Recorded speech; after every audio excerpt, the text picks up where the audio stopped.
Oil pulling அது எப்படி பண்ணுறது? காலையில் எழுந்ததும் எதுவும் சாப்பிடாமல் இதயம் வளத்தை வாயில ஊத்தி நல்லா கொப்பளிக்கணும், அப்புறம் அதை துப்பிடணும். இதுதான் ஆயில் புல்லிங்.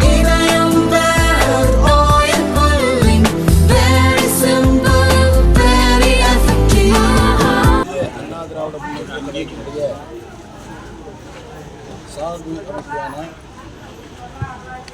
இதய தெய்வம் புரட்சித் தலைவி அம்மா பேரவையினுடைய சார்பாக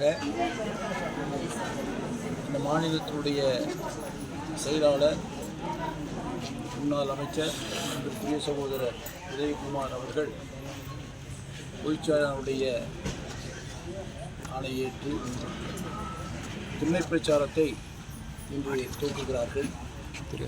அதன் ஒரு பகுதியாக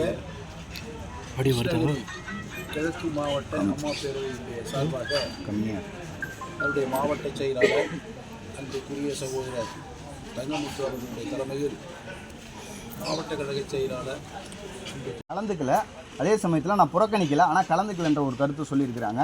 இது அரசியலாக்கப்பட்டு பல்வேறு கட்சியினரும் ஒரு கருத்துக்களை தெரிவிச்சுட்டு வராங்க. இதில் இன்னொரு விஷயம் என்னென்னா, இது அரசியலாக்கப்படவில்லை என்றால் இது தனிப்பட்ட முறையில் கட்சிக்குள்ளே செங்கோட்டையன் அவர்கள் பேசியிருக்கணும், பொது தளத்தில் இந்த கருத்தை பதிவு பண்ணியிருக்கக்கூடாதுன்ற ஒரு கருத்தும் நிலவுது.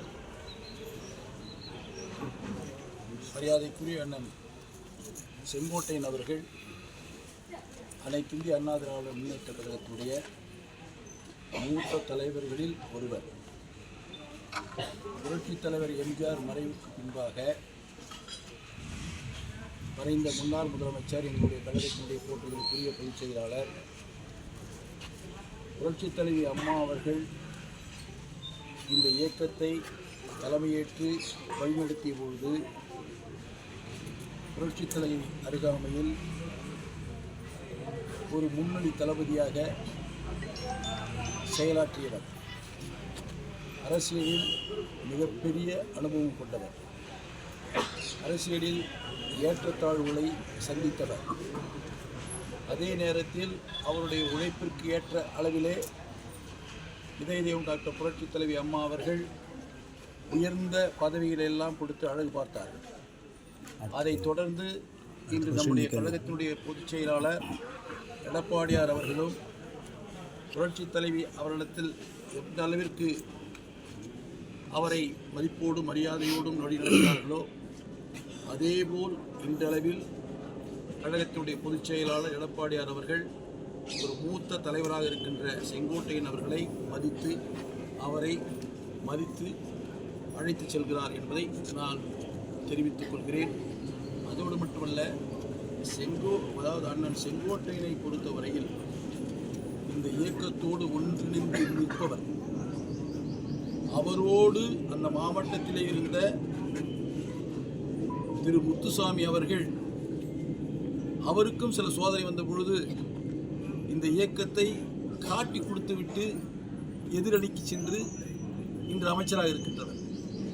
ஆனால் அதே மாவட்டத்தில் இருக்கின்ற ஒரு தலைவர் பல்வேறு சோதனைகளை சந்தித்தாலும் இந்த இயக்கத்தை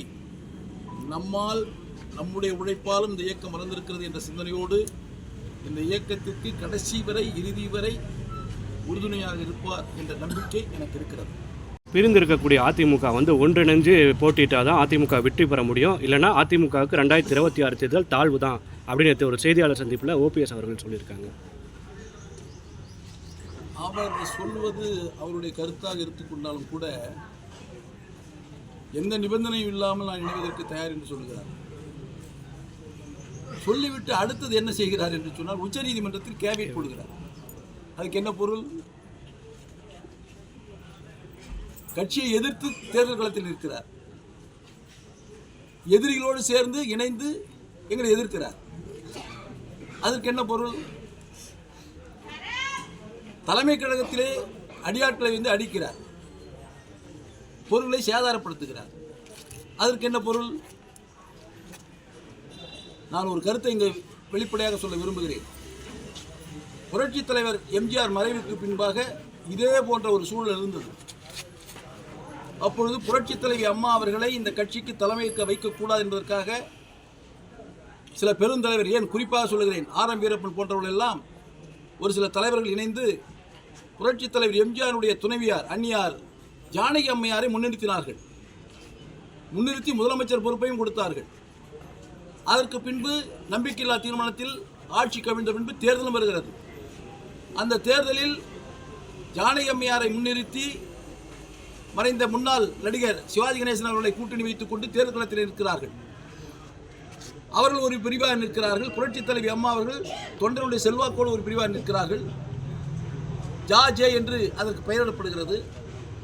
அப்படி பெயரிடப்பட்டு தேர்தல் களத்திலே அந்த வாக்கு வங்கிகளை பார்க்கின்ற பொழுது மக்களும் அதிமுக தொண்டர்களும் புரட்சித் தலைவி அம்மா அவர்களை ஏற்றுக்கொண்டார்கள் என்று நிரூபணமாகிறது.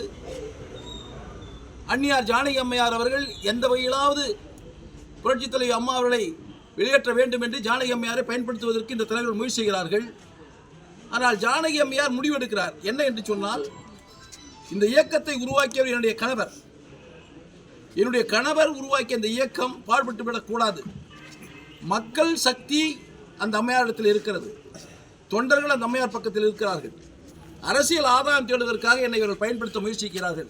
முடியாது என்று சொல்லி நேரடியாக புரட்சித் தலைவி அழைத்து, நான் ஒதுங்கிக் கொள்கிறேன், புரட்சித் தலைவர் எம்ஜிஆர் உருவாக்கிய இந்த கட்சியை நீ வழிநடத்து, உனக்கு நான் பாதுகாப்பாக இருக்கிறேன் என்று சொல்லி தலைமை கழகத்தையே கொடுத்து விட்டு ஒதுங்கிவிட்டார்கள். இந்த கட்சியினுடைய எல்லா வகையிலும் உரிமை கொண்டாடிய, உரிமை ஏற்றுக்கொள்ளக்கூடிய அந்த தலைமை கழகமே தன்னுடைய பெயரில் தான் வாங்கப்பட்ட அந்த தலைமை கழகத்தையே கட்சிக்கு அளித்த அந்த அம்மையார் கட்சியினுடைய நலன் கருதி ஒதுங்கிக் கொள்கிறார்கள். ஆனால் சிலர் இந்த கட்சியிலே உள்ளே நுழைந்து எல்லாத்தையும் அனுபவித்து விட்டு, அதிகாரத்தை அனுபவித்து, பணபலத்தை அனுபவித்து விட்டு, வசதி வாய்ப்புகளை உருவாக்கி கொண்டு இன்று இந்த கட்சியை அழிப்பதற்காக முயற்சி செய்து கொண்டிருக்கிறார்கள். இது என்ன நிலை? என்ன இரட்டை வேடம்? என்ன இரட்டை நாக்கு?